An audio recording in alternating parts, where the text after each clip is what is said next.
Hey there, Tracy Power Gal Montefiore here. I'm standing in my office and I am so excited because I'm standing next to my whiteboard. So what's so exciting about a whiteboard? Well, you know what?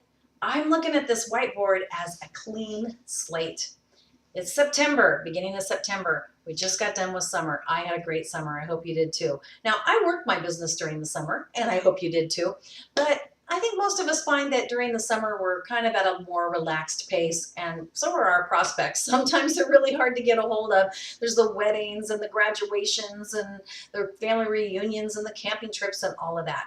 Well, all of that's behind us now. If you have kids, they're probably back in school by now, and we've got a clean slate. We're heading into the most productive season of our network marketing year, that and right after the holidays. So a lot of times kind of people are feeling almost like it's a new year right now. And you know what? A lot of times people are starting already to think about the holidays and how are they going to afford it. So people are kind of open-minded a little bit more to taking a look at opportunities, and I love that. So if you set some goals back in January last year or the beginning of the year, and you feel like you're kind of far away from hitting those goals, don't be downhearted about that. Be excited because we got a clean slate. We have September, October, November, and about half of December that you can really kick it up and build up some momentum and still have the opportunity to hit those goals and to help some other people along the way. So you've got a clean slate. Well, what are you going to do to fill up that slate? Well, first of all, I would say take out a calendar, whatever kind of a calendar you use. If it's a paper calendar, great, grab it. If not, if it's something like in a contact management system, then open it up. If it's your Google Calendar, then get that up in front of you and look at your life. What do you have going on?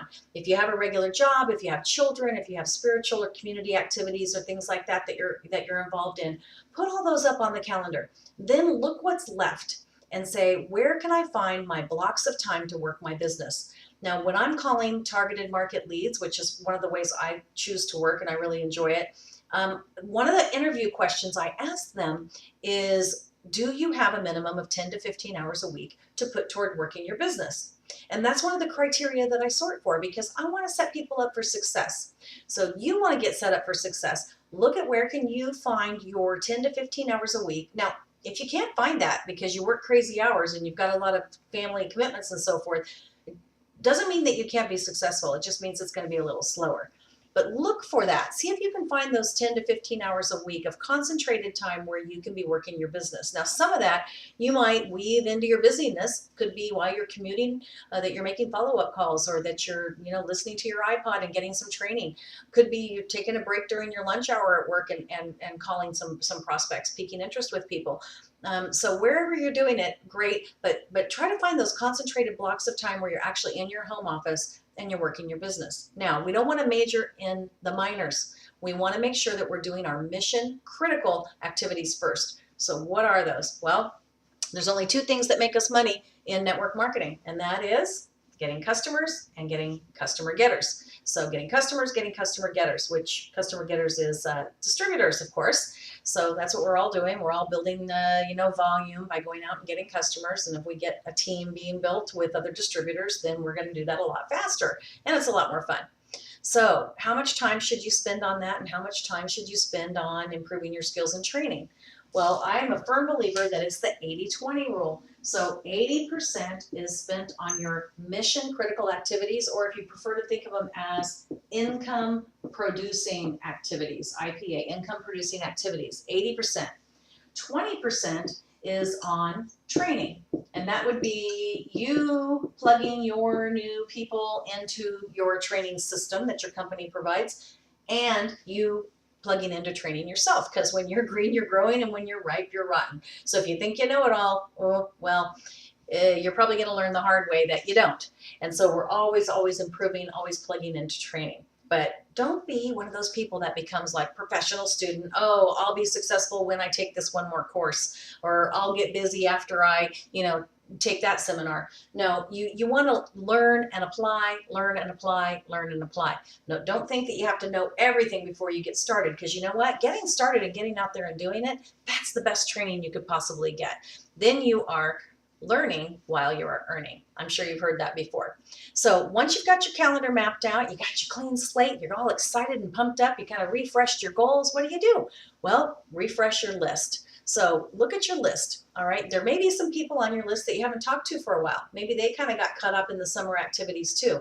You know what? They're probably feeling a lot like you are right now, like, wow, clean slate, fresh start. It's almost like New Year, and they may be kind of worried too about the holidays coming up and stuff, and how are they going to afford all that? Maybe they want to do some other family vacations. So this is a perfect time to check in with them and see how they're going. Now, when you check in with them, find out something new that you can share with them about your company. Maybe your company has introduced a new product or a new service or some kind of a new training promotion or something like that. So what you want to do is share something new with them. Hey, how's it going? How was your summer?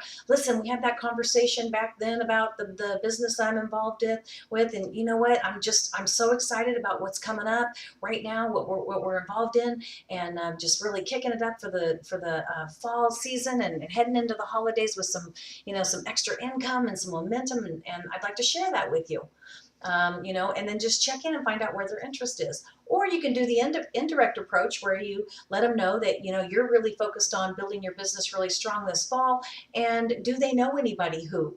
And then fill in the blank and ask for referrals. Now, a lot of times when you say that to people, they start thinking, wow, this is better timing for me. Maybe I'll be that person that I'll refer them to at this point.